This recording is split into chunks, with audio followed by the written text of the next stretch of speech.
Welcome to Cloud Wizard.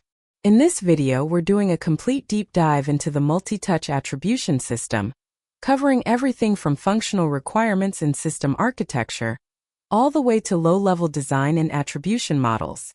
Whether you're preparing for a senior engineering interview or want to understand how companies like Google and Meta track app performance at scale, this one is for you. Let's get into it.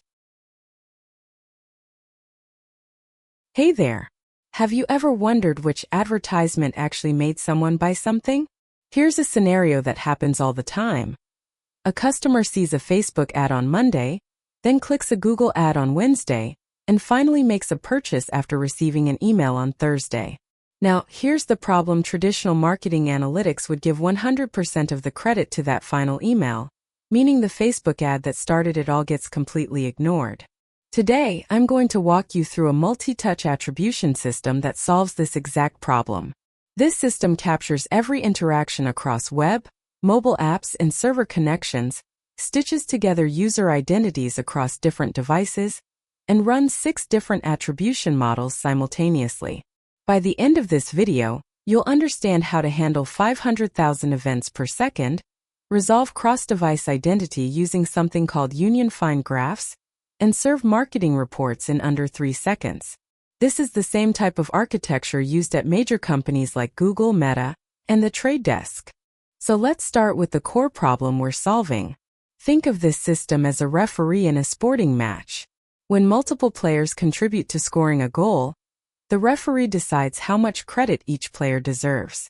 In marketing, when a customer interacts with multiple ads before making a purchase, this system watches every single touchpoint and fairly distributes credit among all the different marketing channels using various mathematical models.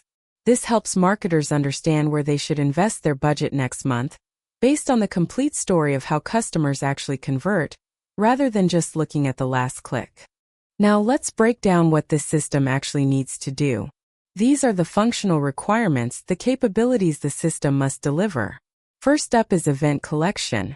The system needs to track impressions, clicks, and conversions across websites, mobile apps, and server-to-server connections. Second is identity stitching. This is about linking user sessions across different devices using cookies, hashed email addresses, and mobile identifiers like IDFA and JID. Third is the attribution engine.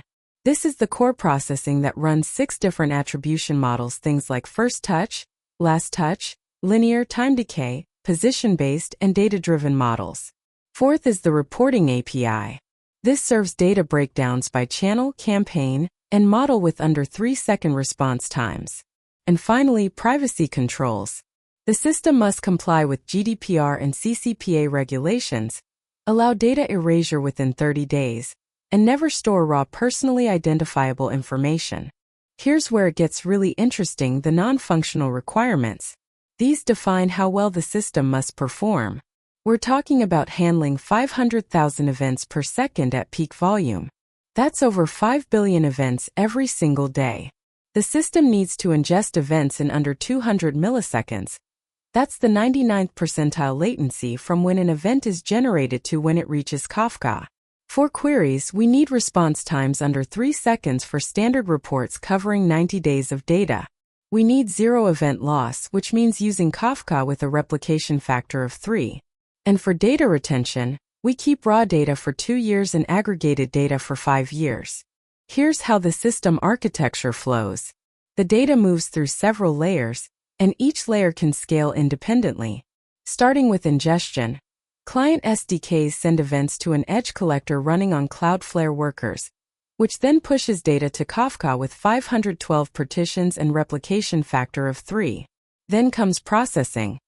Data flows through Flink for enrichment, then to the identity stitcher and attribution engine. Finally, for storage and serving, results go to ClickHouse OLAP database and S3 Iceberg for long-term storage, with a reporting API serving the data to users. The key insight here is that each layer scales independently, and if one component fails, it doesn't bring down the entire system. Let me give you the headline numbers that define this system. 500,000 events per second at peak ingestion, under 200 milliseconds for 99th percentile latency, under 3 seconds for 95th percentile query performance, 99.99% uptime requirement, and 6 attribution models running in parallel. These are the kinds of numbers you need to know cold if you're discussing this system in a technical interview. Let me walk you through what happens when a single user interacts with this system, from start to finish. Step 1. A user sees an ad. An impression event is fired from the SDK. The edge collector responds in under 50 milliseconds, and a Bloom filter checks for duplicate events. Step 2. The user clicks the ad. A click event is captured with tracking IDs like Google Click ID or Facebook Click ID, and a server-side cookie is set with a 365-day expiration. Step 3. The user converts or makes a purchase. A conversion event is sent with the canonical user ID, and the identity stitcher resolves the user's identity across different devices. Step 4. Attribution runs. Flink processes the touchpoint window, and all 6 attribution models compute credit weights in real time. Now let's talk about the 6 attribution models the system runs simultaneously.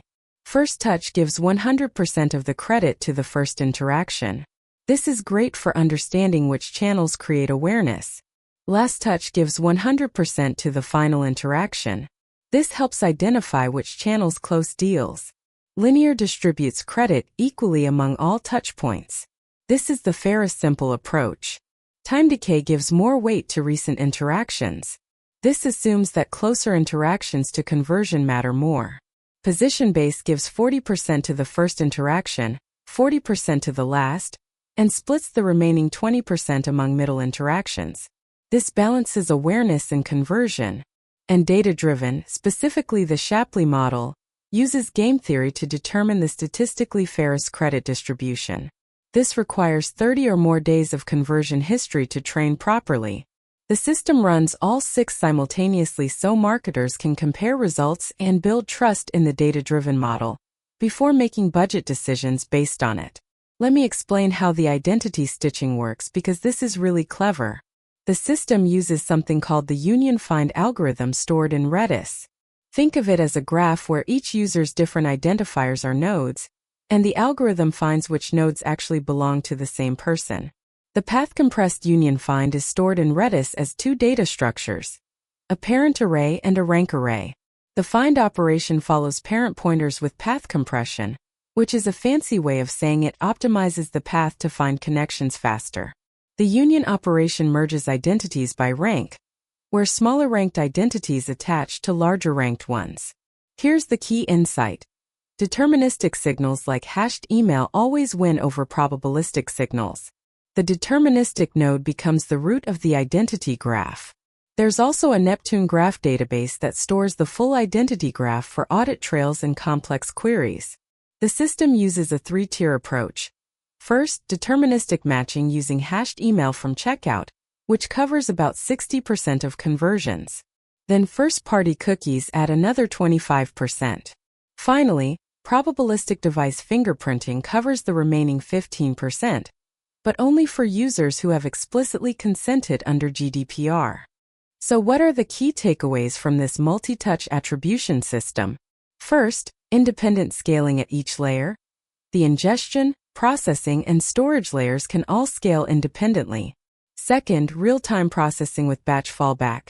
We get immediate results while still using batch processing for complex model training.